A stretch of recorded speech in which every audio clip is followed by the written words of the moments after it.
Bigaya na pala ulit ng badge dito guys, tapos nakapasok na ako sa global number 44. And top 12 pa din ako sa Philippines, tapos top 1 Davao del Sur and Davao City. And syempre guys, gagamitin agad natin yung global badge natin. Ang dami pa din palang hindi nakakaintindi sa content ko guys, na hindi ako nagpapataas ng star kasi MMR talaga yung habol ko. Ganito, explain ko na lang para maintindihan nyo na. Ganito kasi yun guys, kung napapansin nyo tol, nasa 70 stars lang ako, diba? Hindi nyo ba napapansin sa mga video ko pre? Hindi ako umaangat ng 80 stars tol. Ang ginagawa ko kasi guys, kapag umabot na ako ng 80 stars, nagpapatalo ako, nagpapalow streak ako, or nagpa-practice hero ako para matalo. Kasi guys, hindi naman kasi ako ganun kagalingan mag-fusion, kaya hindi ako pwedeng umangat sa 80 stars kasi nahihirapan ako doon. Gusto ko lang kasi guys is nag-enjoy ako sa ginagawa ko, kaya dito na lang ako tumambay sa 70 stars kasi kaya kong sumabay. Kasi guys, kapag umangat ako ng 80 stars, ang dami kasing palo doon guys, tapos puro top global pa yung mga nakakasabayan mo doon. And hindi ako nag-enjoy sa laro, kaya dito na lang ako sa 70 stars pre, kasi nag-enjoy talaga ako dito sa rank na to. And ayan, sa mga nagtatanong, nasagot ko na yung mga tanong nyo tol ha. Inuulit ko, hindi ako nagpapatas ng star, MMR yung habol ko. And ayun guys, ako nga pala si Kilo, ang top global fusion ng mga Bisaya. Basta Bisaya nga ni Palautog.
Where's my phone?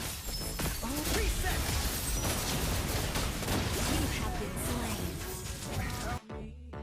Let's reset!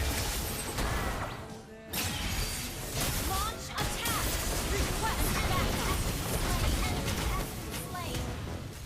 I'm so bored! Could this be friends with space? You have slain an enemy. One, two, space cutter! 俺は波風湊爆発に備えて